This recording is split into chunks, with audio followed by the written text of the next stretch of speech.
Hey, this is Anthony Green, and you're listening to The New Scene. I know you're out there. I can feel you now. I know that you're afraid. You're afraid of us. You're afraid of change. I don't know the future. I didn't come here to tell you how this is going to end. I came here to tell you how it's going to begin.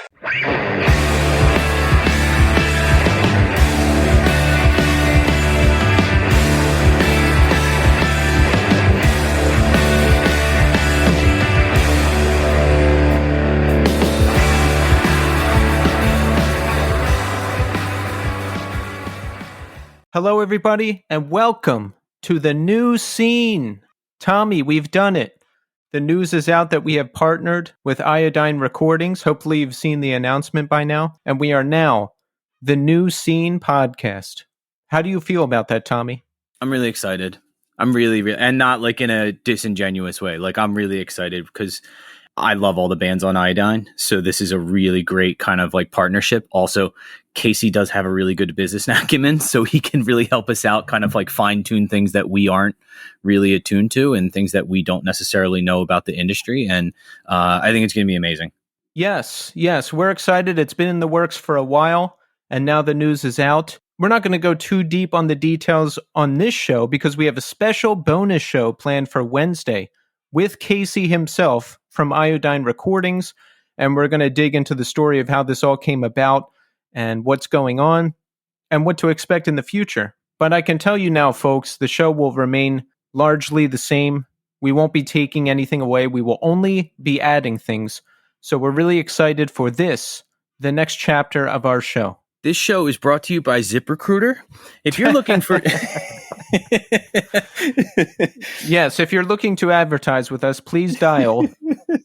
There will be more news. But in more important news, to kick off the first episode of The New Scene, we have Andrew Kline of Strife. Strife is a classic hardcore band. They have so much great material. They have the return of the California Takeover LP, the new one coming out. We're going to talk about that. We're going to dig into the history of Strife. It's going to be an incredible show. That was the first hardcore videotape that I ever bought, was Strife's One Truth Live. I bought it from Siren Records up in Doylestown. Oh, really? Yeah, that was like my mom's gift every year, was she would give me like a gift certificate to Siren Records, and I would go up there and go crazy. So, oh, nice. Yeah. Well, Strife is a great band. They've seen it all. They've done it all. And we're going to hear about it, and it's a great way to kick off the first show. So, yeah. So how are we doing, Tommy? This is pretty much, I guess, all that's going on, right? It was going to be more eventful than that. It's like, hey, no, It's just everything. It's look, meet the new boss, same as the old boss. It's the same show, guys. So I don't really have much going on right now. We had a fucking blast on Halloween, though. It was really, really fun. The baby's finally old enough to kind of understand what's going on. The girls all dressed up as like candy and treats and stuff like that. And it was really cool to see the girls go out. And also, my neighborhood is really heavily traveled. I probably had about 100 to 150 trick-or-treaters last night. Really? Yeah, I went through the 8-pound bag of candy that I got from Costco plus a little bit more. Wow. Yeah, it was really awesome, though. There's some really cool costumes. And then on top of that, it's really just nice to see people out and like together. Yeah, there was a lot of people out around here in Williamsburg, Brooklyn. And, you know, most of the younger kids are out during the daytime still. And the storefronts do this thing where they have a window and they'll give kids candy. I only got, I don't know, maybe 3 sets of trick-or-treaters. There wasn't a ton. I think, but plus I'm in the garden apartment, so I think most of them go upstairs to the main apartment to knock there for candy. But I had some ready to go just in case, and now I've got a lot of leftovers, which I love. Yeah, things are great. I'm glad this partnership is finally announced because we've been working on it for a long time. There's been a lot of phone calls, a lot of planning, a lot of different things. I think this is the direction the show needs to go. And what else? I don't know. Well, how are you? Me, I'm a mess. I know. You've been texting me, and I'm like, oh no, yeah. He's going to be a ball of nerves. I'm anxious all the time, but it's part of the deal. what the people really want to know is, how are you adjusting to the keyboard and mouse using for Call of Duty? Oh, I'm getting much better. That's phenomenal. Yeah, much better. It's just going to take some time. Was it just was the learning curve really steep? Did you play like the first few games and go, fuck, like I can't stand it like this, I'm going to go back to the controller? Yeah, I actually did go back to the controller, but then I was like, no, like you can't do this. You have to put in the time and the effort. I would literally walk up to something and like have to look at the keyboard and then press the key. There was no fluid movement. There was no anything. And I was like, oh, this is going to take like a year to get good. And I don't know, I'm a couple weeks in and it's much better. I have some pretty fluid movement, some good games. It's going well. And Tommy, this past weekend, I watched Dune. Oh, how was that?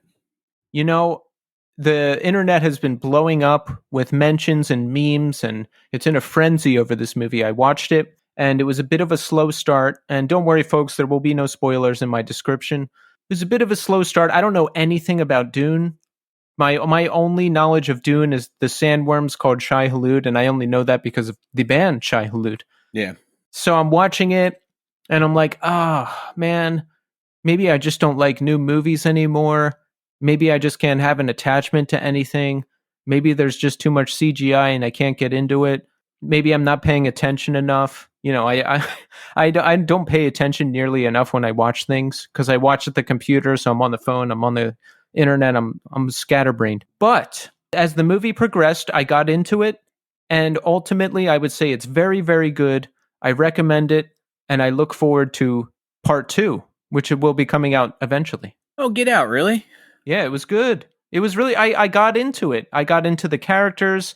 I felt emotion. I got invested in the story. It was great. I remember I have a copy of the book, and I started reading it probably 10 years ago or so. Because the book just looks so cool. It's a fucking rad looking book. It looks like it's from like the 30s. But it's this really cool book. Has this ribbon that runs through the middle as the book plate, like, you know, the book holder. But I remember the last thing I got to is when they introduced the idea of the melange, like the spice that they have to use for interdimensional travel or space travel. Yes. And that's the last thing I really remember. I think I might have been on page 30. Like, I don't think I got much further than that. I was like, fuck. Well, Tommy, now that you're a big-time professional podcaster, you could spring $15 a month for HBO Max and watch the film. Nah, I'm good. I'll stick with, we have Hulu Plus, Netflix, and Disney Plus, and then no cable anymore. So I've been okay with that. Yeah, me too. There's no time to watch things. No, and then the other thing is I think a lot of times when it comes to watching movies, I really get mad at myself because we have so many things to do. Like, I end up doing laundry while I'm watching a movie, or, you know, watching it on my phone while I'm like emptying the dishwasher or some shit like that, where I'm just doing housework, and I'm like, you know what? This is not how this movie is supposed to be experienced. I'm not supposed to be watching it on like an iPhone 11. Like, that's not like this. Yeah, isn't good. I did that too. I was like, wait, maybe I should be watching this in the theater, you know, because I'm at my computer and I'm distracted. And I was like, this could have been much better in a theater. But I'm glad they put these movies on HBO Max sometimes now, because I would just never go to a theater under most circumstances. There's no time. It's just not something I would do, really. Well, folks, now we're going to speak to Andrew Kline of Strife. Enjoy. All right, folks, we're here now with Andrew Kline. Andrew, welcome to the show. Thanks for having me. I appreciate it. Absolutely. It's great to have you here. You know, you've done so much in music. There's a rich history with Strife. We've got the upcoming California Takeover LP. We're going to cover all that. But Andrew, first, I have to ask you, how are you doing today? Today, I'm doing very well. Very well. Can't complain. Just settling in after Halloween weekend and attacking Monday. Yes, same here. So what's your setup, Andrew? You got a wife, you got kids. What's going on?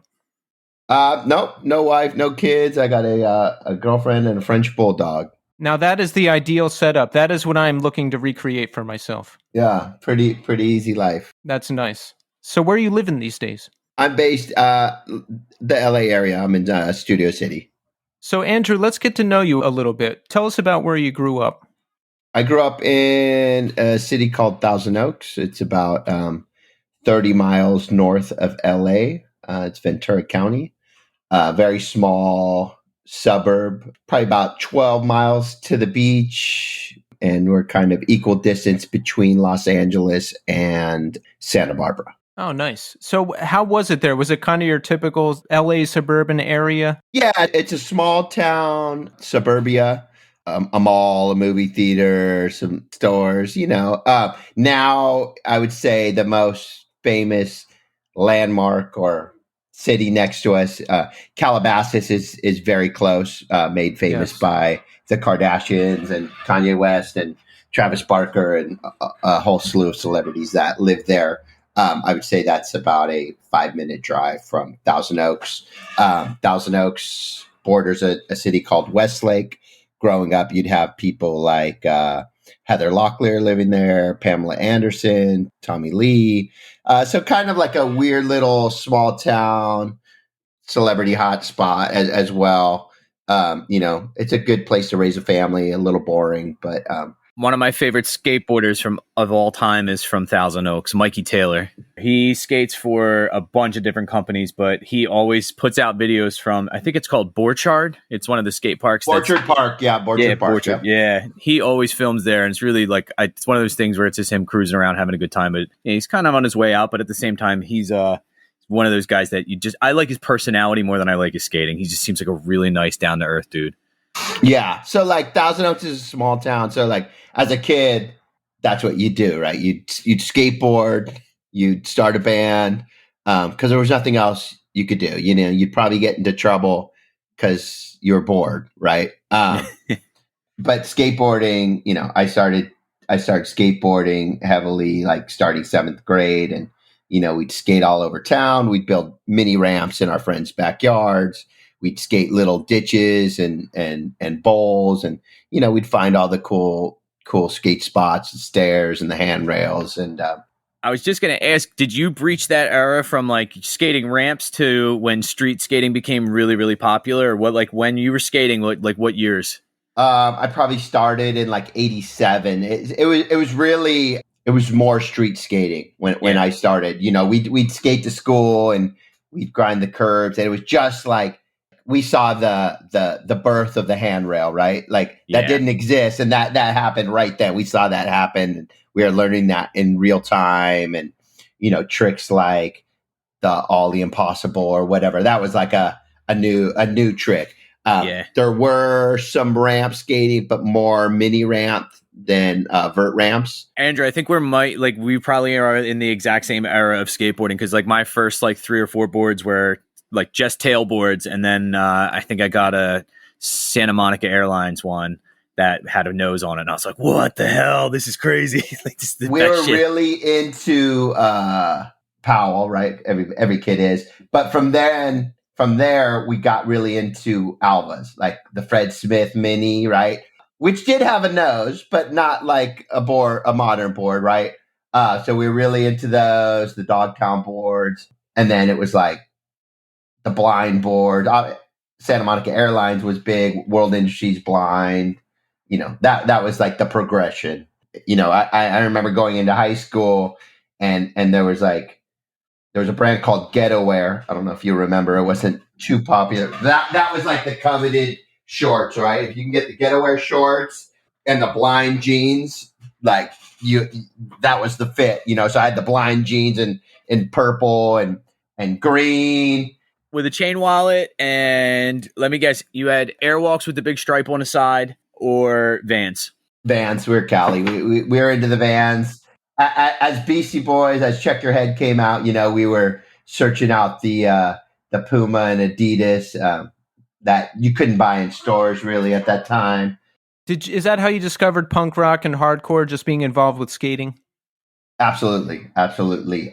We had a little skate crew starting about 7th grade. The first tapes I bought, Depeche Mode, A Broken Frame, and Corrosion of Conformity, Technocracy.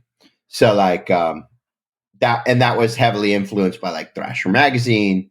And then from there, you get all the more mainstream, and they weren't very mainstream, but the bands on labels that were more widely distributed. We had stores like Music Plus and the Warehouse, and you'd go there and pick up cassettes, and you could find Minor Threat, you could find Circle Jerks, DRI, 7 Seconds. The bigger names were easier to find. Black Flag, Descendants. That's kind of where it started. A lot of these bands were recognizable by their logo, which you may have seen painted on somebody's grip tape or on a sticker on somebody's folder, right? Or a write-up in Thrasher magazine. So, I think a lot of kids my age, that was kind of their early exposure. So we're skating, we're into punk rock, we're into hardcore, all the big bands, Minor Threat, Black Flag. Tell us how and when you start playing music, Andrew. It's funny. So we have a little skate crew in 7th grade. We all skate to school together. We used to do this funny thing. We'd skate to school and then we'd hide our skateboards like in a field, like sometimes in trees or whatever, because you couldn't bring them onto campus. Then we'd get our skateboards afterwards and then skate home, right? So we had this kind of pretend band, and my friend Mike was supposed to be the singer. My other friend Mike was supposed to play guitar. I was supposed to play bass. And this never happened. But so I was supposed to play bass in this band. I bought a guitar instead because I wanted to play guitar. And, I started learning guitar. I think some first songs were probably Metallica, like, I don't know, Metallica 1 and Fade to Black, right?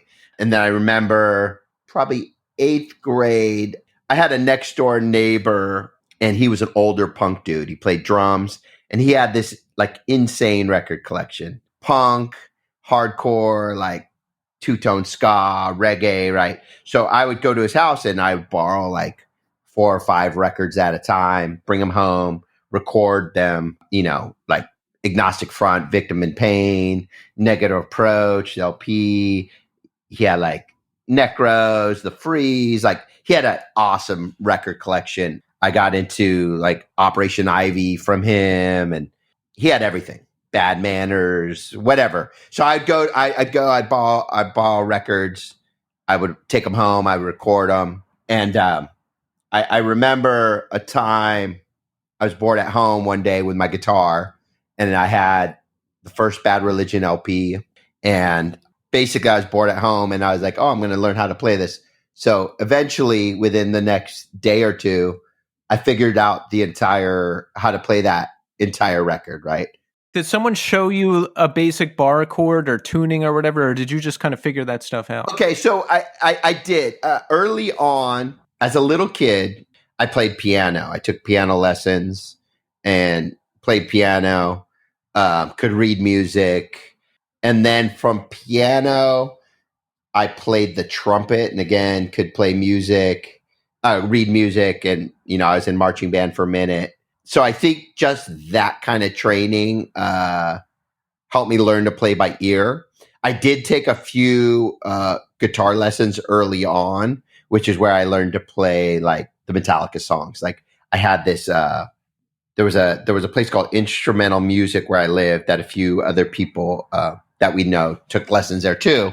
And there was these heavy metal guys that were in this band called Theater that we'd called Theatra. We'd call them, be more dramatic. They're glam metal, big hair. Anyway, there was a guy named Mike Davis that I took guitar lessons from.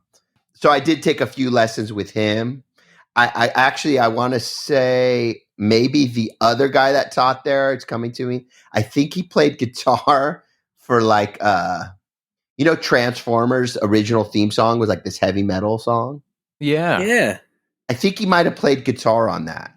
Oh, that's sick. I think. I might be wrong, but that popped into my head, so I'm going to go with that. Anyway, so I did take a few lessons to learn some guitar basics. I wasn't really into the guitar lessons, so I had that record and I just figured it out over the weekend. But it's a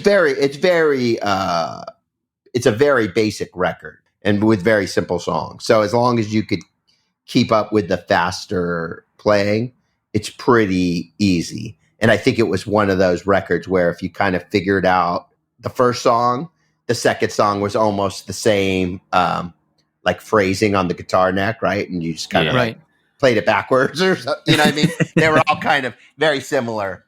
So I did that. And then I remember playing along to instead Bonds of Friendship and learning that record too, which again is very similar and pretty simple. So was it your goal to be in a punk band and do that whole thing? Because that ever since I discovered hardcore shows, I was hooked right away to the energy, the craziness. And my friends were playing in bands and they were only 15, 16, 17 years old. And I was like, oh my God, you can actually do this? So it was something I was really, really focused on trying to do. What was your experience? Well, I mean, that was basically it, right? So 7th and 8th grade, we were listening to the music, we were discovering it, we're trading tapes, you know, whether it's kids with older brothers that had the collections or me with my neighbors. But, you know, we were really kind of discovering the music. And from my neighbor borrowing these records, I kind of discovered that I was more into, you know, I loved all the punk bands, but I was getting really more into like the New York hardcore side of things, you know, whether it was like Agnostic Front, which I mentioned, or Youth of Today, you know, a little bit heavier, right? So I start 9th grade. There's a kid at my school named Jeff Moore, who I had known. I think we went to elementary school too. He was 1 grade older than me, and I was very young. I started high school at, I graduated when I was 17. I may have been 13 when I started. So he was probably, he was a grade older, but he was probably 2 years older than me. And he had already gone to shows. He was friends with this band called Social Justice, who later turned to Downset. You may have known. And they're based out of the Valley, right? But he had gone to shows already. And I started hanging out with him, and he had records. And we were getting into going to shows. So my first show was like January of 1990. I was 14 years old, and we saw, it was Circle Jerks, and it was Circle Jerks, Neurosis, and I think early NoFX, like on S&M Airlines. And that was at a venue called the Country Club, which is kind of legendary. It's off of Reseda Boulevard in the Valley. And that was less than a 30-minute drive from Thousand Oaks. So there was this awesome venue that held about 800 people that was doing punk and hardcore shows, you know, a few times a month. That was 30 minutes away from my house. So I was 14. I couldn't drive. I don't think Jeff could drive at that time, but his sister could. So we basically have convinced anyone we could to drive us to shows, right? So we went to the Circle Jerk show. We went and saw, I remember MDC was an early show we saw Agnostic Front right after the live record came out. You know, so we started going to shows and catching rides however we could. At the same time, through my skate group, my parents were divorced, so I had 2 different houses. So like one of my houses had the neighbor with the cool punk rock record collection. The other house was like, I was very close to this other group of kids. We'd skate every day. So one day we were skating in front of my neighbor's house, my friend Jesse, who later became like a Strife roadie. He's on the cover of In This Defiance, even in those photos. I was skating over at his house, and his next door neighbor comes out, and he's into skateboarding and he's into punk. He just moved to town from Riverside, and that was Sid, who he was the drummer from Strife. So I met him. We're both into skateboarding. We're both into punk and hardcore. You know, he shows up and he's like, hey, borrow this. And he's got the Minor Threat VHS. I think it's Live at 930 Club or whatever. He's like, why don't you borrow this? So I borrowed that from him, and we were all into like the DRI crossover VHS and whatever. But he was like at least 2 years older than me, but he already played drums. He was in a band called SDI in Riverside, which is Society Defeated by Ignorance. They played like Spanky's Cafe with Agnostic Front. They played with Youth of Today at Fairmount Park. They played with Uniform Choice. Like he's already was in this band playing awesome shows and already a good drummer and at least 2 years older than me, but didn't drive. But so it's like, oh, cool. You know, I'm hanging out with Sid. This is my guy. So that like instantly, like we became best friends. And I remember, I think we were in line for a Bad Religion show. I think might have been Bad Religion in MDC. We're in line for that show. And we were like X'd up. And we met this dude. It was Rick Rodney, who sings for Strife. He's like, oh, you guys are straight edge. He's like, oh, I live in Moore Park. He was also, I think Rick's 3 years older than me. He had a car. He had a little Volkswagen Carmen Ghia at the time. And he's like, oh, I live right by you. I'm straight edge. He was singing in a band called Monster Club, which members of Still Life with Rick singing. So we met Rick. We started hanging out with Rick all the time. Rick could drive. So it was like every weekend, Rick would show up and he's like, oh, we're going to show at Country Club. Whoever could fit in my Carmen Ghia, which would backfire the whole way there. Anyone that could fit in my car could go to the show. So we would like fight. Like, okay, I'm going to the show. You know, whoever get there first. So we would go to shows at the Country Club. We'd drive all the way to Riverside, which, you know, was about a 3-hour drive to shows at Spanky's Cafe. And, you know, at that point, we're all just like full blown into it. And those guys have already been in bands. So it's kind of like, okay, we're starting a band, right? So they started a band with a guitar player that worked with Sid at Toys R Us. And he was actually the older brother of my friend who I was in the little skate crew with in 7th and 8th grade, who we had this pretend band. So they started a band with him, but he's kind of like this kind of like burnout metal guy, amazing guitar player, but just like, you know, not he likes to play guitar, but not focused, right? To like go up to practice and, you know, what it takes to be in a band. So he kind of flakes out, and, you know, I show up to Sid's with my guitar, and I'm like, I'm down to jam. So we start jamming in Sid's room and start writing songs, and, you know, it kind of just went from there. Like Chad was part of our crew, and we're like, you're playing bass.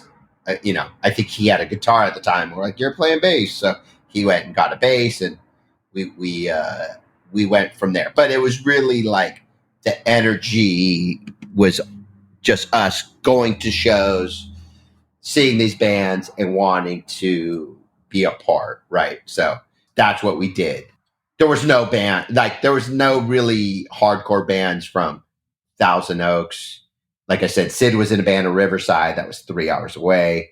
Rick was in a band from Moore Park, but there wasn't really like bands like doing it where we like, oh, these guys are in a band. Like they're showing us the ropes. It's like, no, we're going to start a band and we're going to jam in our friend's garage. And we're going to try to book some shows, our own shows, and just figure it out. So, yeah, I mean, in New York City, you've got any number of the great hardcore bands, the New York hardcore stuff. So there wasn't really a California straight edge hardcore band in your area. In our area, no. Like the closest, okay, like Stalag 13, for instance. Stalag 13's from Oxnard, but they were long broken up. You know, they were like early 80s. But there was no hardcore band from Thousand Oaks previous to us. And really, it was like, okay, there was Social Justice, who was from the Valley, like Silmar and Pacoima or whatever, right? So that was probably the closest. And then there was like random punk bands. But, you know, like we were really into like Chain of Strength or Outspoken. Outspoken was new. We saw them at the Country Club, one of their first shows, and got their demo. And, you know, from then we were like into every show they played in Southern California, basically we would go to. We would be there. But there wasn't a band from our area that was like showing us the ropes. There were many bands that sprung up later kids that, hung around us and were influenced by us and our friends that were like, oh, I'm going to start a band too. And, bands like Eyelid and Countervail and Insurgents and many others. But those bands came probably in the mid 90s from kids that were like going to see us. I went from being two hardcore kids in my high school to, there being 50 to 100 straight edge kids at every high school. You know what I mean? Like it kind of blew up. It was like that around here too. When I went to high school, there was 3 kids into hardcore that I knew. And later, everybody was into it. Yeah. So tell us about the early days of Strife. How were those early shows? How quickly did things pick up? I think for us, I guess everyone was kind of driven. Sid had played bands before, and so had Rick. So they did kind of had some sort of network. But our first show was a show that Rick set up at his high school. It was Outspoken headline. Downcast was supposed to play, but they canceled. We played. We were called Stand as One at the time. Monster Club played, which was the band Rick was in before Strife, but Rick had quit. So it was basically Still Life and a band of Rick's friends called Disgorge, which was kind of like a punk band. So we set up this show, and it was like, one of those shows like $3 with a can of food. I think it was a benefit for like Last Chance for Animals. It was like an anti-vivisection kind of thing. And it was cool. There was like kind of a lot of people. I don't know. I want to say there's probably like 100 to 200 kids, right? Yeah. Which like pretty big deal. And kids were going off and it was crazy. And that was our first show. And then from there, we booked another show, and this is so crazy. So like, I don't know what it's like where you live, but here, like if you have a complex of condominiums, sometimes they'll have like a community pool, and in that community pool, they'll have like a clubhouse where you can like rent it out for events or whatever. Right. So our friend Stacy lived in this condo complex in Moore Park called Peach Hill. And we booked a show in their community room right next to the pool. And we rented a stage, and we rented a PA. And this was like Sid was a big piece of this for sure. And it was Chain of Strength, Outspoken, Solitude, which became Drift Again, Stand as One, this band Groundwork from Arizona, and Have No Part, which was pre-Mean Season, showed up and they played a few songs as well. And that was like a crazy thing. Like we had met the Chain of Strength guys, and we're like, hey, we're doing the show, and they decided to play, and we become friends with Outspoken at that point. So they played, and again, it was probably $3. I don't know. You can find a flyer online, and I can't believe we pulled that off in a location like that, or even if that these bands agreed to come and play a show in a location like that, because it just, looking back, it's just so ridiculous. Right. I just imagine like everything ending up in the pool. No, I mean the show was like, it was awesome. It was like it's almost like the vibe of a show at like a Elks, like a smaller like youth center or Elks Lodge or something. It was super cool. It was kind of like an early show, and probably 150 kids, and it went off for every band. At that time, it's like we had this group of friends, probably like 20 to 30 of us, and we went to every show together. We'd bring 5 carloads of kids to every show with kids in the trunk, just packed. And all we wanted to do was like stage dive and sing along. So like when we weren't at a show, we were like stage diving, like off of fences, or like we had like this mattress set up in our friend's garage, just goofy shit, Yeah. And that's all we wanted to do. Right. So we'd go to these shows, and there'd be 30 kids, and we'd all go crazy. So like, I think that really worked in our favor, because we get Strife get added to the shows, and all of a sudden it's like, oh, where did these random kids come from? I'd never seen them before. Oh, they're all going crazy. Like, oh, I'm gonna book Strife again, and it didn't matter if the show was in Riverside or San Diego or Long Beach. All our friends would come, and I think that really made it easier, because we weren't a great band, like we were just figuring out, right? We were out of tune, we were feeding back, typical early band stuff. And, but, we'd bring kids and they would all go crazy for every band. And I think that really worked to our advantage. Right. If you're bringing a lot of people with you wherever you go, you're going to get booked. That's it. Yeah, exactly. So how long are you playing before we get the attention of Victory Records? We did a 7-inch first on New Age, right? Mike Hartsfield played in the band for a little while through our friendship with Outspoken. So he joins the band, and then we do a 7-inch on Indecision Records.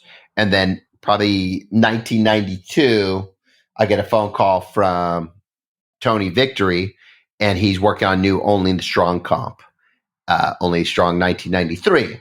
He's like, I want Strife to be in the comp. We record What Will Remain for that comp. That becomes our biggest song, also like a fan favorite off of that comp. And I think after the success of that release, Tony, hits us up and like, I want you guys to do an album. So that's kind of how that worked. We met Tony, even Score was on tour, and we played a show with them. I think we played with them in Long Beach and possibly at Spanky's in Riverside. So we did know him a little bit. And then, we recorded 2 songs around that time. We recorded Am I the Only One for the It's for Life comp. And then we recorded What Will Remain for Only Strong. And both of those songs, at that point, that's kind of the tipping point for the band, where you see it kind of just getting much, much bigger, and you see a bigger reaction at every show and people really connecting. Yeah, because there's a lot of classic bands on this Only the Strong comp. A lot of heavy hitters. Yeah, so that was big for us. So the shows are getting bigger. Are you touring a lot at this time? So our first tour, we go to the East Coast. I'm still in high school. We go to the East Coast in '93, and we do a little weekend where we play Boston, New Jersey, and Syracuse. So there's a kind of legendary Middlesex show we play, and it's Strife, Outspoken, Endpoint, Ashes, Four Walls Falling, Mouthpiece, Flagman, Encounter, I think Lifetime, just this insane show in Middlesex. And our set is crazy. And, again, those comps had just come out. So like What Will Remain and Am I the Only One, like the crowd's going crazy for them. The show in Boston was insane. And that's really where, we had met some of these bands on the West Coast. Like we did little tours with Mouthpiece, right? Their first West Coast tour we did a little run with them, Mouthpiece and Resurrection. We had met Lifetime. We did a West Coast run on their first West Coast tour with Lifetime and Up Front. So we have a lot kind of friendship with a lot of these Jersey guys, mainly like Mouthpiece, Resurrection, and Lifetime. And so like we already had friends, and they were all spreading the word about the band through tape trading and VHS video trading. And, it's funny, we played a show at Westlake High School, probably in like 91. Sid and Chad went to that high school, as well as some of our other friends. And also there was there's a Blink-182 video that was filmed there in the 90s. But that video got passed around. And so like a lot of kids on the East Coast, that was their first exposure to the band, was seeing this video. And I guess shows, they weren't used to seeing reactions like that at the time. I think once like kind of all the bands from the 80s died, the scene kind of changed, and, kids weren't like stage diving and dogpiling and, all the things that we loved about hardcore. So they, I think that video from that school kind of made a big mark with a lot of kids across like the East Coast. And that was really helpful as well for us. So you get signed with Victory, right? We're going to do our first LP, One Truth. One truth. So let's talk about that. This is like what I would call the heyday of modern straight edge hardcore.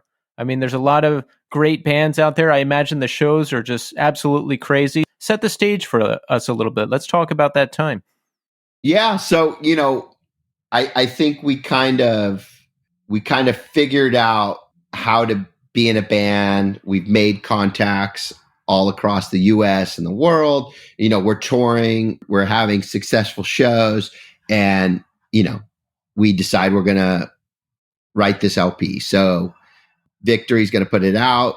We go back to the same studio where we recorded the 2 comp songs, and we start recording the record. And it was a crazy process. The studio was right off Hollywood Boulevard. It was an analog board, like in this basement. And we would literally we would go there. We'd show up at I don't know, 2 p.m. And there'd be nights we would come out of this basement and it would be the sun rising, right? You know what I mean? It's 5 a.m. The sun's coming out. We're like, what? We've been here, we spent a lot of time working on that record, especially, mixing on all analog was a crazy experience. There'd be all of us in control of different knobs on the board, whether it was okay, someone's riding the bass at this exact point, you got to pop it up and then move it down. Then you got to tweak this knob to the right to add the delay here. We were doing that all in real time. So if we're trying to nail a mix, it could take us 20 different takes for everyone to do the correct move, synchronized, right? Because this isn't like modern times where you just punch in and you gotta nail it. Yeah, you got to nail it. So you got to nail the playing. But the mix was where it really took everyone working, synced up and working together. It was an interesting process, and that was our first, our first time recording, aside from the comp song, but recording in a professional studio with a real engineer, and at the time, people couldn't believe how. I think we spent $8,000 on that recording, and people couldn't believe it. Oh my God, I can't believe that. I think Unbroken's LP, I think they spent $500.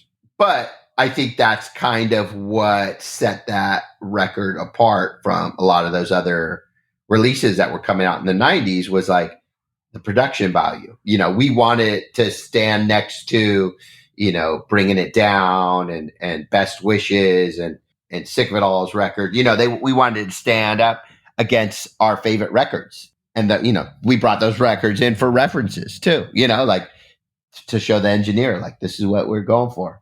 And then from there, it just, once that record came out, we just kind of hit the ground running, touring heavily. We did a US tour with Sick of It All. We did a European tour with Sick of It All. We did East Coast with Snapcase and Earth Crisis. At that point, our record came out, Earth Crisis Firestorm came out, and the first Snapcase record, and then Victory kind of just exploded at that point, right? So it must have been amazing to be a part of all of that, because I think of that as a milestone in modern hardcore. I mean, Earth Crisis, Snapcase, and Strife, all on that original California Takeover Tour. Those shows must have been unbelievable. Tell us a little bit about them. They were. So we would tour together often, and this was, probably starting in 94, 95.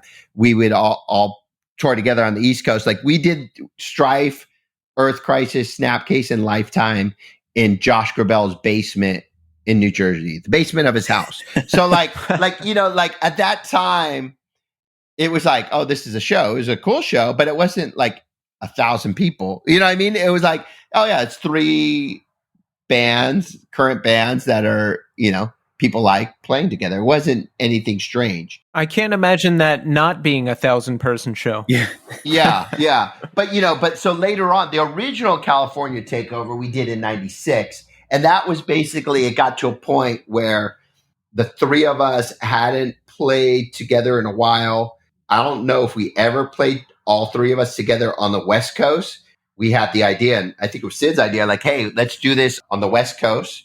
Let's fly these bands out here for a weekend. We did a show at the Whiskey and a show at the Showcase, and let's record it.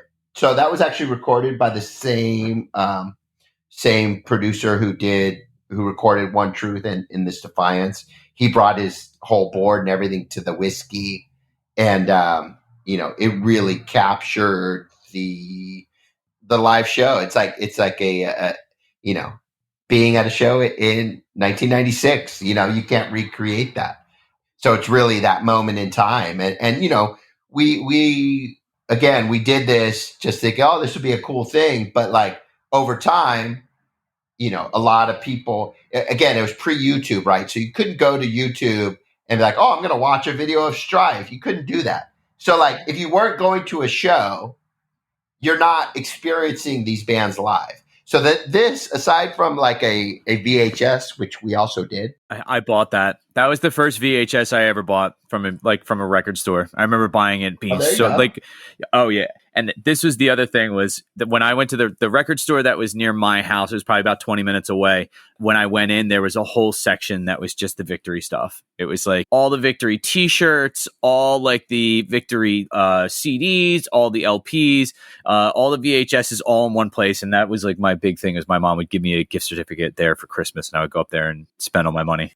Pre-YouTube, if you weren't going to a show, the next best thing to experiencing this band live is going to be a live record, right? So people really appreciated it. They appreciated like the in-between song banter, and maybe the songs were played slightly different. So as much like my favorite AF record is, it's potentially the Live at CBGB record, right? It's such a great record, and the best recording of a lot of those songs, in my opinion.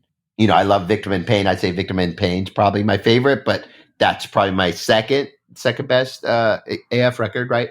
So without being able to, go to your computer and watch it on YouTube, like, it was giving these kids across the world a chance to experience our band in a live setting. And I think that's why it became such an important record so many years later, right?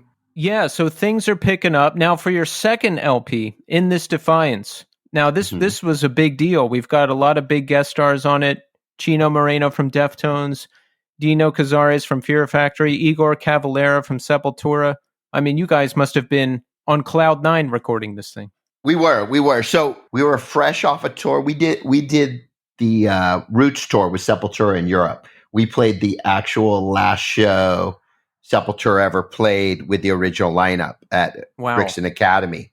So we are fresh off this tour, and we were playing soccer stadiums. Like it was insane. Like we met Igor. We had a show in Arizona, right? Tell us, as a brief aside, tell us a little bit about those shows. What was it like to be a part of shows like that? Oh, it was insane. Like we were playing soccer stadiums. There was nights where we would be loading out and getting ready to leave, and tour buses would be showing up to load in for the next day, and it was Kiss. Like Kiss was playing the same venue with us as us the next day, and that happened like 3 or 4 times on that tour. So yeah, it was insane. And that was like always our goal as a band, was to like reach beyond just playing for straight edge kids, just playing for hardcore kids. Like we really knew that if we wanted to grow our band, but grow hardcore as a whole, that we needed to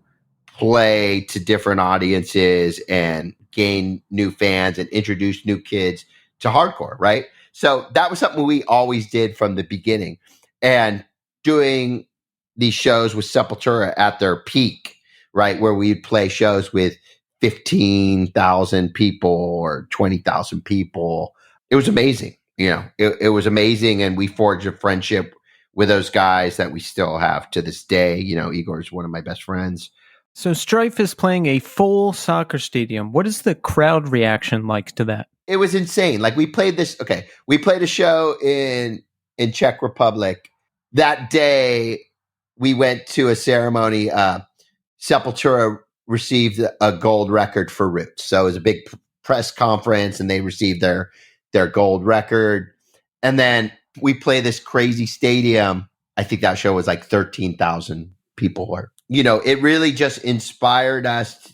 Those people were not Strife fans. Like, you would get a couple hundred, maybe 100, 200 Strife fans that could buy tickets before it sold out or wanted to spend, I don't know how much tickets were, but wanted to spend that money, so you would have fans up front, but it was like a challenge to us. Like, hey, we're going to give everything we got to win these metalheads over, right? That have no idea who we are, that never heard us, has never seen a hardcore band, and we're just going to play as hard as we can.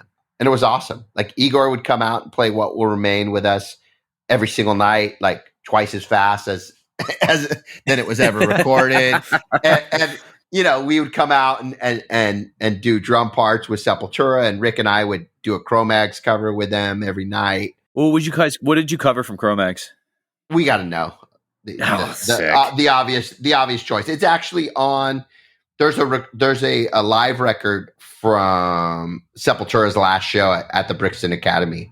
It's called Under a Pale Gray Sky. It's the last recording with the original lineup live, and Rick and I do that cover live with them. So you could probably find it on whatever, Spotify or whatever. That was my jump from like New York hardcore to kind of like modern hardcore. Was my brother. I had a similar situation going on with, like, you had a neighbor that would lend you records. My brother-in-law used to give me records, and he let me borrow a couple of records over the weekend, and I just made a tape of it. I didn't even get to listen to them. I literally was in the middle of doing other stuff, and I was like, all right, I'll listen to these later. And it was Cro-Mags, Age of Quarrel, and Best Wishes.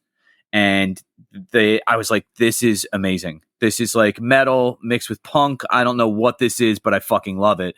And I remember when I was talking to a couple friends at school, they're like, well, if you like that, you'll like Strife. I was like, I don't know what that is. They're like, dude, you got to go check them out. Like, that was like the jump for me, was like, oh, these guys have that same metallic sound, but they're doing hardcore. This is amazing. Yeah. And that was a huge influence on us. Right. So that makes sense that you would go from Cro-Mags to Strife, because that, we were heavily influenced by Cro-Mags and Sick of It All, a lot of the New York hardcore bands. So in This Defiance, a huge album. I mean, were you on big tours after that? How was everything? Yeah, so basically we came off of this tour and we're like, yo, we got to we got to be harder. Like, you know what I mean? Like we want to do what Sepultura is doing, like, but still be Strife, right? So we're like, obviously seeing a band like that, like for 30 plus nights in a row, you will get some influences that creep in. I think you could definitely hear it if you go back and listen to that record. But, we're like, we're going to write the hardest, heaviest record that we can. We did have some songs already written and a few we finished up after that tour. And then again, like we wanted to bridge that gap between hardcore and just heavy music. Like, we weren't just listening to straight edge hardcore. Like, we all loved Deftones. We all loved Sepultura. We all loved Fear Factory. And, so we're like, I think at that time, there wasn't really a lot of hardcore kids listening to Deftones. Like, yes, now I think there are. I think there was more hardcore kids that into Sepultura, but I don't think kids were really messing with Deftones. But, we had the Deftones demo. Like we were into Deftones the second we heard them. We were playing with bands like Far, who was from Sacramento and kind of similar style. So to us, it was just like another form of music. So, we hit up our friends and asked them to be a part. So, Dino was somebody we'd hang out with often, and super funny guy and a good friend of ours. And so we're like, hey, do you want to do this whole part? Igor was in town, I think, working on some Sepultura post-Mac. So like, working, I think Derek was in the band at that time and they were kind of working out their record or whatever. So he came in and recorded, his drums for Overthrow. And then our manager at the time was from Sacramento. So we're like, yo, you got to get Chino on this. You need to get Chino on this track. So he called up Chino. I think we flew him down from Sacramento or whatever. And he came in the studio. And I remember like me and Sid were there when he's recording his vocals.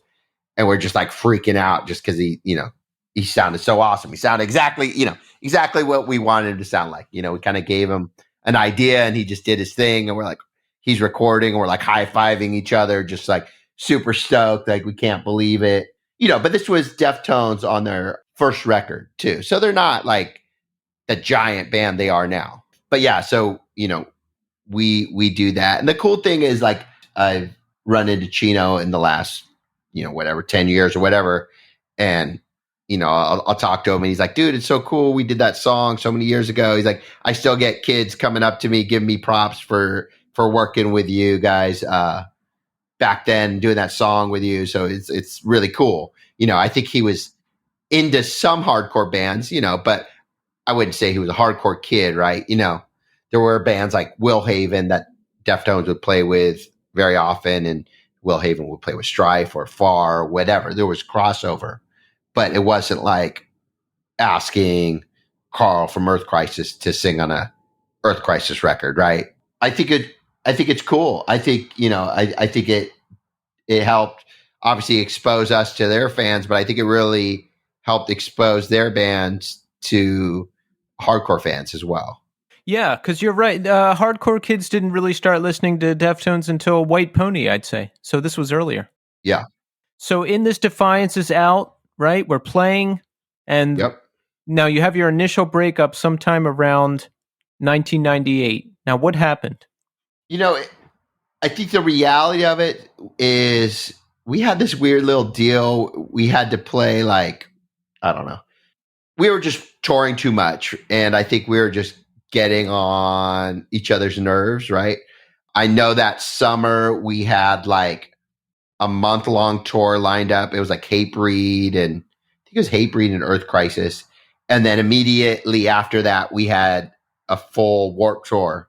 So like 2-month tour on the Warped Tour. So we had like 3 months of touring ahead of us. There was people in the band that liked touring. There was people in the band that didn't like touring. And I think it was just like very daunting to have like, oh, we're going to tour for 3 months straight. And I just think it got to a point where it was like, okay, it felt a little bit more like a job than like, oh, we're doing this for fun, And I think there was just, it was like one of those things. We got so much pushback from everyone for everything we did. Like, our records were too produced, our guarantees too high, whatever it was. And it was just like, you're dealing with all this bullshit. Because at that time also, as you know, is like, it was, I wouldn't say it's necessarily a trend, but it was like a lot of kids were like very like politically correct, and they wanted you to be like, records are $5 and, shows your donation, just like not what we were doing. There was a lot more gatekeeping at the time. Yeah, gatekeeping. And so you'd have bands like writing songs about us because whatever, they were jealous that we were on Victory. I don't even know what it was, but there was a lot of bullshit. And I think you combine that with people not being that excited to tour and having a lot of touring going on. And I think, it kind of just fell apart. So how old were you when this happened? I don't know, 20, 27 or something. Yeah, so you're still young. I mean, you've been doing music pretty much your whole life. Did you ever think maybe you would get out of music or do something else? Where were you at the time? Yeah, for sure. We were all, it's interesting. I think we were all kind of like, we're all into fashion and skateboarding. So like, once the band stopped, Sid was running a skateboard shop and Rick was running like some high-end fashion stores, and I got into fashion. I was working in fashion, and we all kind of did that. But then we quickly realized that we missed playing music. You know what I mean? So it didn't take too long for us to start a new band, which it was called Anger Means. It was me and Sid. Initially, it was just going to be me and Sid. I was going to write the music. Sid was going to play the drums, and then I was going to sing. And at the time, I couldn't pull off the singing. I just didn't know how to do it in the studio, and which is weird because I sing in a band now, and it's fine. I wish I just gave it more of a chance. I just expect to be able to go in there and do it right and like sing a song from beginning to end. I don't know, It takes months of preparation. I learned that myself. Yeah. You can't just go in the first time and do it. There's a lot of prep work involved. Exactly. And I just wasn't prepared. So we recorded these 2 songs. I tried to sing on it. It didn't work out how I thought. We actually had a deal with Victory already. And so we called Rick, and Rick started singing. So it was like, we started this band, and it basically became the same band. You know what I mean? Basically became the same band.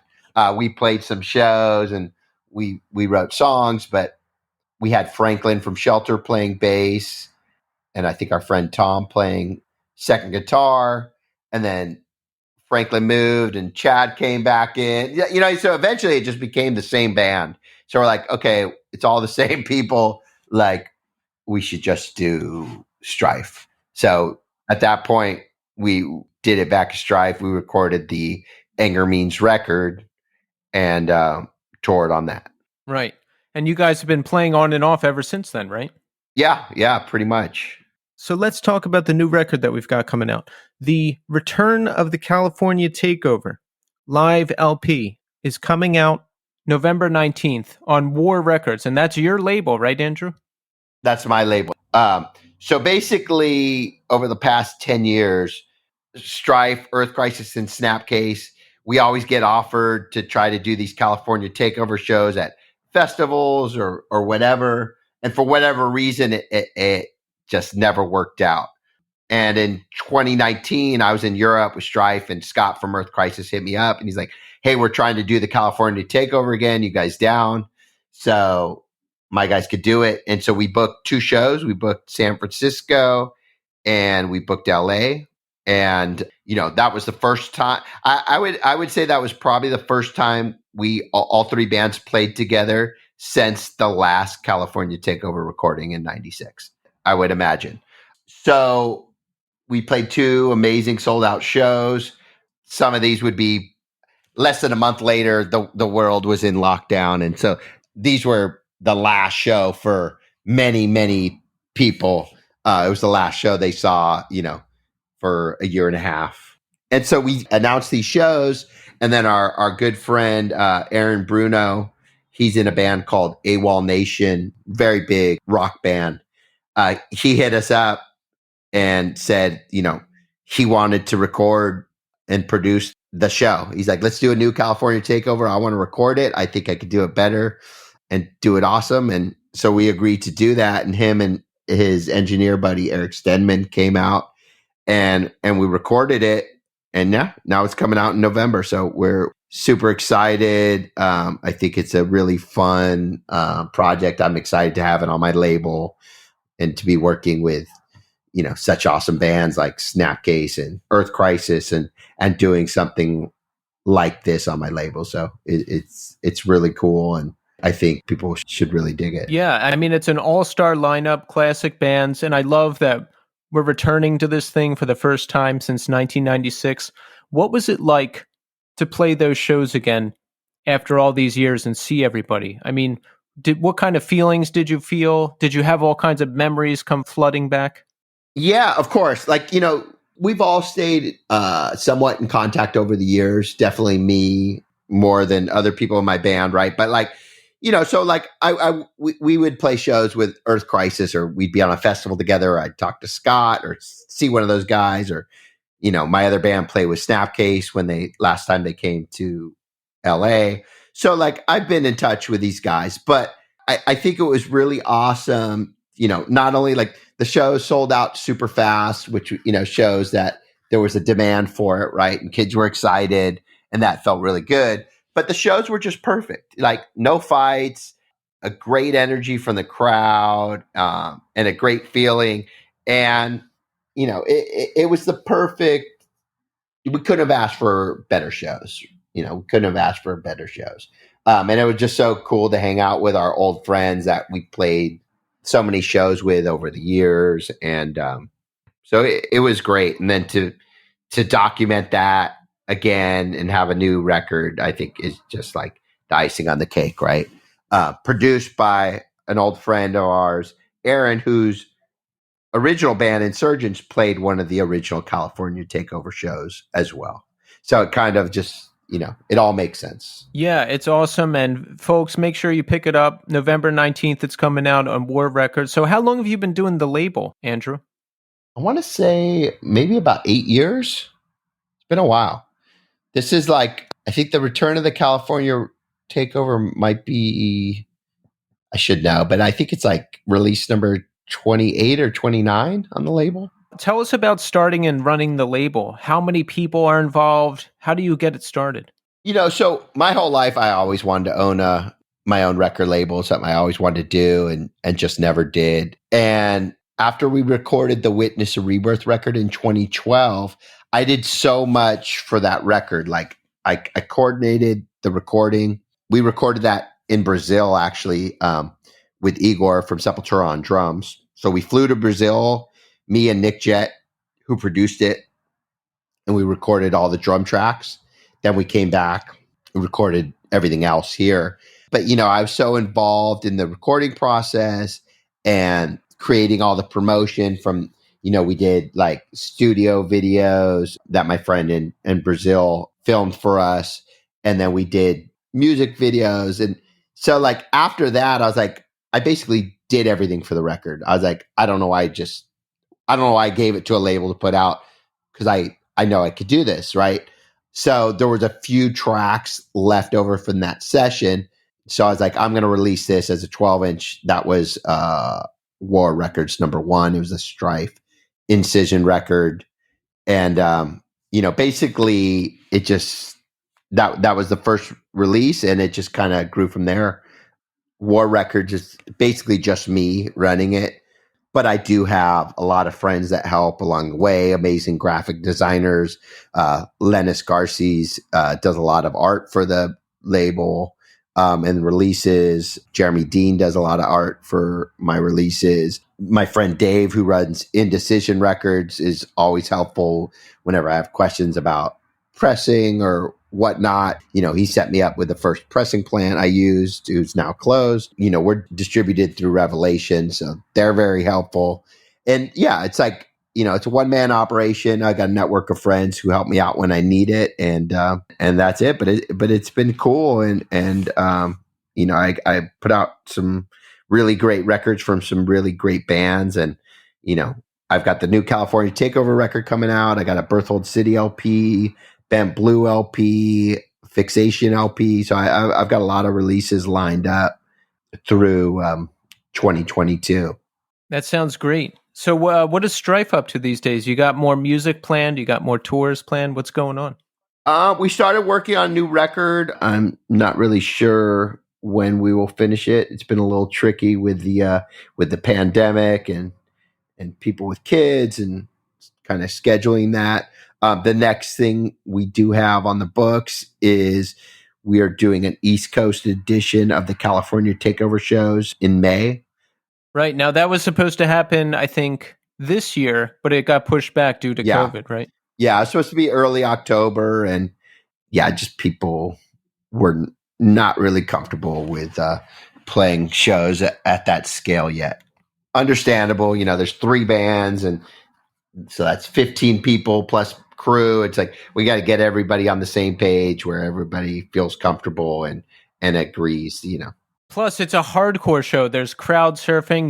You're holding the mic out into the crowd and taking it back and putting it near your mouth. There's a lot of considerations. And that's the thing. So it's like, okay, you can make the show really safe, but is that how you want the show to go on? Right? Or do you Absolutely want not the show to go crazy? And it's like, it's like I've gone to quite a few shows since and played shows since things have opened back up. And so like, looking back now, I think we probably could have safely played those shows. But again, I don't want to force somebody, I'm not going to try to convince somebody to do something they're not comfortable with on the odd chance that maybe they catch COVID and bring it home to their kids. Like, I'm not taking the blame for that. Right. So it's just like, I'm down to do it when everyone's comfortable. And it looks like May's that time. So we're looking forward to do those shows. Yes, we're looking forward to seeing them as well. So, Andrew, I mean, you've done a lot. You've toured the world. You've toured the U.S. You've toured during the modern heyday of straight edge hardcore. What's some of the craziest stuff you've seen? Give us the dirt.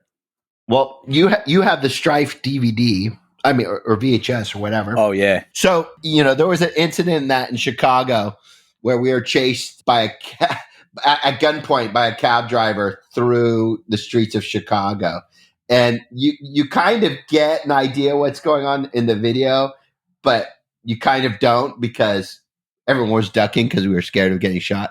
Oh my God. That was pretty wild. It was like one of those weird things like road rage. It was like a road rage incident. And I think, I don't know, maybe we had a van and trailer, so we probably cut him off. And then, maybe he flipped us off and somebody flipped him off back and he couldn't take it. So there was a crazy chase through the streets of Chicago in traffic with a guy brandishing a gun out the window. Oh my God. Is he like driving after you, pointing the gun at you? Yeah, he's chasing us, and it was like one of those. It was like a movie. Like we turned down this alley, and we're like, "Yes, we escaped." And then you get to the end of the alley, and he's waiting there for you, and we're backing up into cars. It was definitely crazy. But there's been so many crazy things throughout the years. I imagine, because at an Earth Crisis Snapcase Strife show in 1996, I imagined like nothing but fights. Yeah. We were fortunate that most of our shows were peaceful. That's good. We would definitely advocate for that. I think after kind of 96 was that turning point where it started to get a bit more violent. Yeah, 96 to 99 was pretty crazy. Yeah, those were rough. Those were really rough shows. Yeah. I remember going to a handful of shows being like, I don't know if the danger factor is an appeal at this point, but like to my teenage brain, I think it definitely was. It's like, oh, this is sketchy as fuck. This is So let's recap. We've got the return of the California Takeover live. It's coming out November 19th on War Records. We want to pick that up, yes? Absolutely. We've got the East Coast California Takeover shows, Earth Crisis, Snapcase, and of course, Strife. Now, have those officially been rescheduled? They have, yeah. They've been rescheduled to May, so we're doing the same venues, and there'll be a slight adjustment in opening bands. But May 13th is Buffalo at the Town Ballroom. May 14th and 15th they're in Philadelphia at Underground Arts. All previous tickets were honored, and if they did allow refunds, which I think that window is closed, and all those shows were sold out. So I'm not sure if there are tickets available or not, but I would assume maybe not. So, folks, if you didn't get a ticket, just hang out outside the venue. Look for someone selling one the day of the show. You can get in if you try. Show up, sneak in. Yeah, it's punk rock. Come on. We'll do our best. We'll put you in a bass drum or whatever we have to do. But yeah, show up. Let's have fun. And Strife, we're playing, we're recording. We'll have a new record at some point. Yes.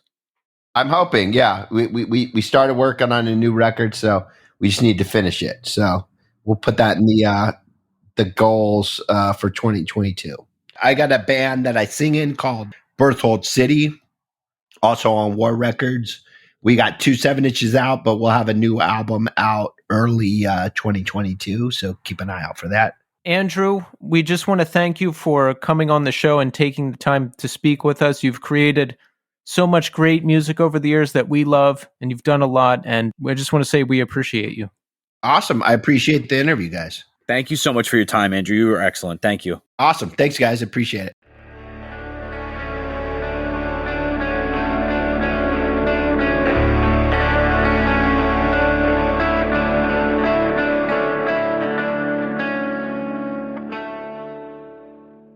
There you have it, folks.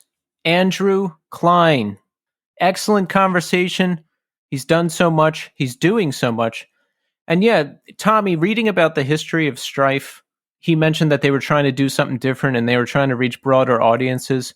And they did. I was reading it. I was like, wow, look at the guest appearances they have on their second album. You know, he's saying they're playing stadiums with Sepultura, which is just crazy. I think Sepultura owns a soccer team.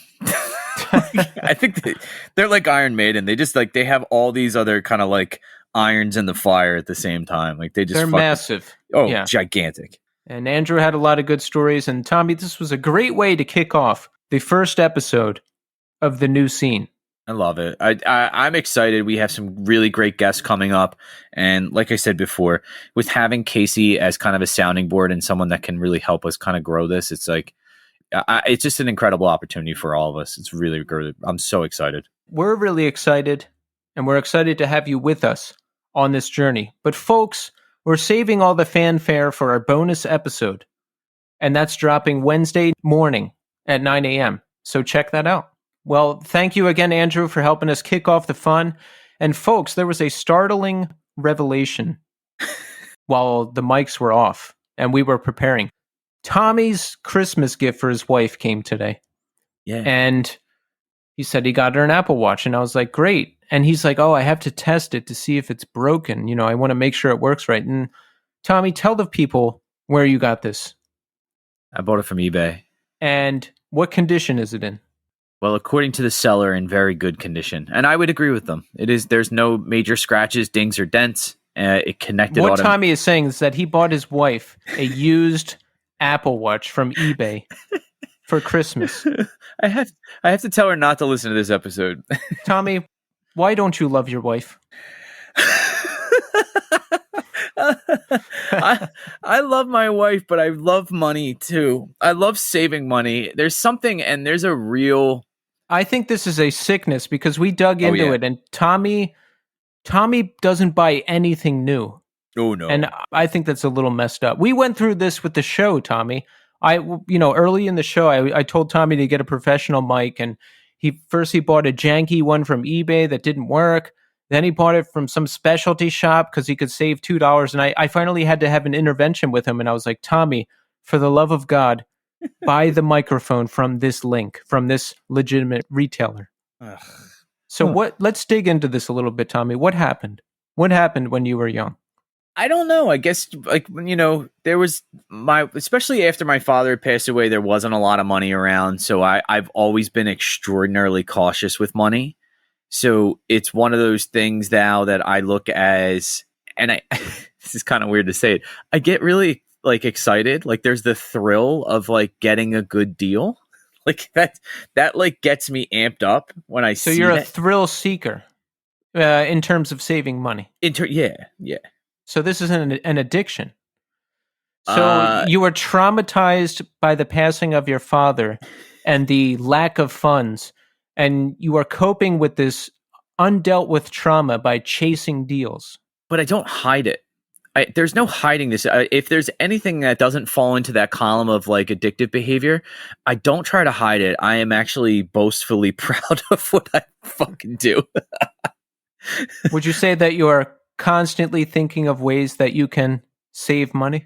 Yeah, I think a lot of it comes down to I like spending money on things that I know are worthwhile. And let's just put it this way. We had this conversation last week or a couple weeks ago with my wife where she was like, let's go to the apple orchard and get pumpkins and all this stuff. And I was like, did you buy used pumpkins? No.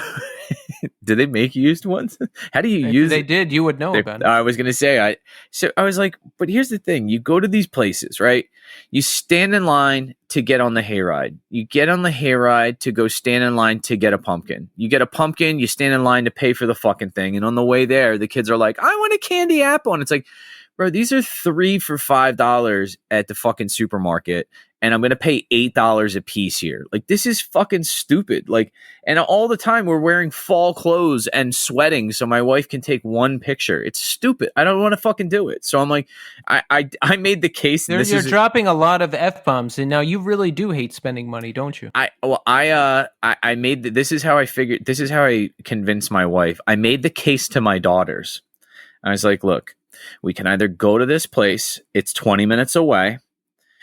We end up spending a ton of money, or we can go to the place down the street, like I forget, it was like Acme or something like that. We can pick out whatever pumpkins we want.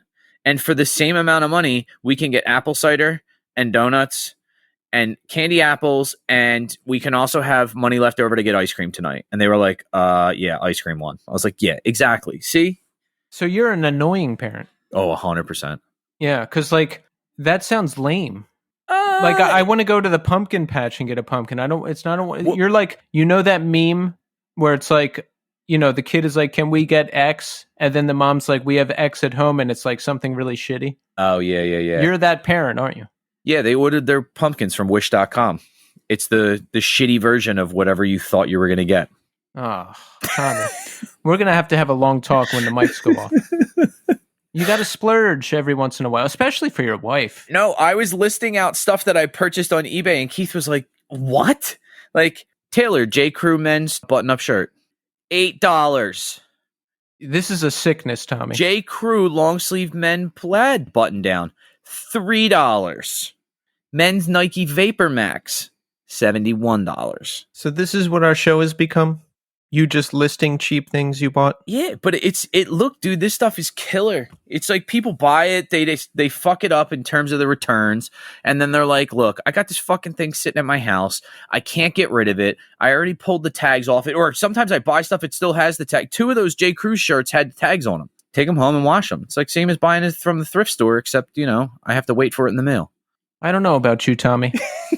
I just don't know. Well, listen, we're excited that we're the new scene. We're excited that you're with us on our journey.